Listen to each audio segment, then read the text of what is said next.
Hi guys, you're back with me, Baby Firefly. So getting to know your herbs. Unplug that dehydrator. Attuning with your herbs. When we read in Incense Oils and Brews, Scott Cunningham talks about how some herbs smell amazing just under your nose or in a potpourri, but once they're burned and fire hits them, they completely change. So since I like to do a lot of my workings intuitively, I'll go to the book if I need to, but I like to figure things out on my own. Like when I made my first basket, which didn't turn out the greatest, but I'm really, really proud of it. Or, moving from that and then making my second basket. You're going to improve as you move along. And I have no idea how to do this. I just went from guessing. Okay. And you learn a lot about yourself and your abilities and how strong you are as a human. And so the first kind of step to doing that is to get all the things out that you're going to want to be using or testing, and then get some Three Kings coal discs or whatever kind of coal discs you like to use. And getting a coal disc burning and setting up so you can actually just drop some herbs right on top of it. We've got one fired up here. I also want to show you two other ways if you don't have one of these. These little rare pink abalone shells I give you guys in your orders for coal discs. Can burn one right in there. You're going to want to burn it on a metal surface or the earth with no dry tinder around. Or simple dimple, just a bowl of salt in a non-plastic bowl. Okay, so then get your coal disc lit up. It takes a while, get it going, make sure it doesn't go out. And then just simply take some of the ingredients that you have that you want to test to see, how do they smell on top and in my incense, because some of these things smell different when they're burned, right? So when I tried the lemon, I put it on there and then I got right down and I smelled it, it doesn't smell bad or burnt, but it doesn't smell like lemon exactly.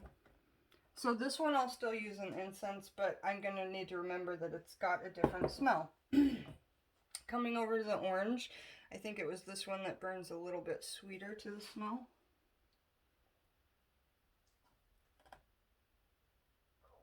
Yeah, that one burns a little sweeter to the smell.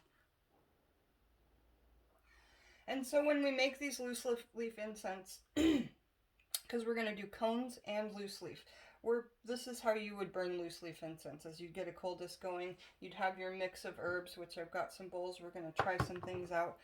Mix them up, and then sprinkle that mixture on top of your coal disc. And that's how you burn those loose leaf incenses, is what I call them. Now let's just try this bay leaf. Okay, it's sun-scorched bay leaf, but it smelled amazing still. So I didn't want to waste it. Then I blended it up in my blender.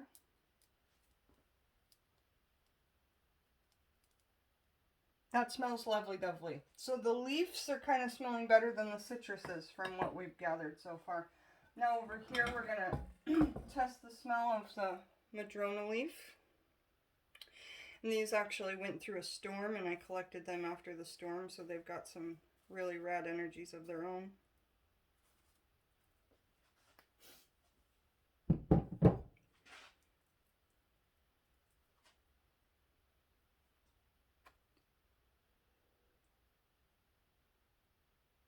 And that smells really nice as well. So we're learning as we go. We're learning as we go through the process. Let's try the grapefruit over here.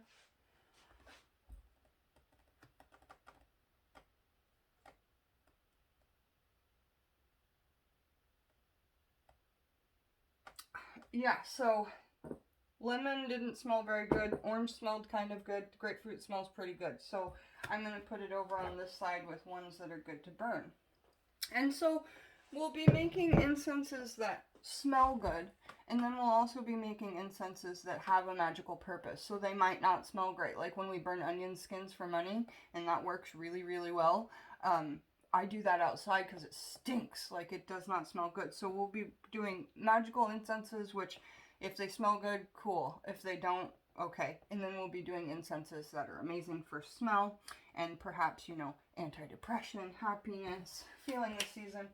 Last thing I want to try on this coldest, probably the last thing, are these corn leaf from my garden. And when I was making those baskets, they just smelled so beautiful. And I ground it up and I've got some dust.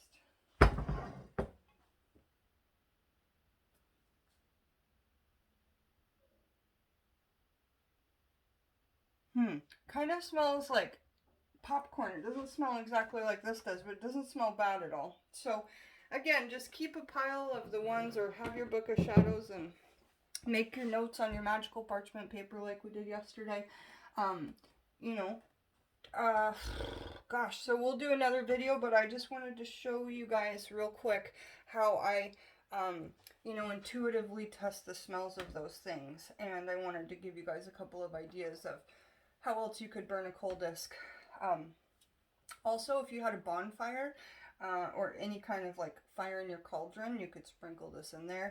Generally, when I do a fire in my cauldron, I have not a big fire, but I do a coal disc and I smoke and smolder out of that. That way I can take that smoke and smoldering cauldron and go around my property with the smoke, go through my room with the smoke, etc. And so, thanks for joining me, Jen the Taxidermy Witch, Baby Firefly, where we did a little video on, like, you know, intuitively getting to know your herbs when they're burned, because it's a lot different. See you guys later. Bye.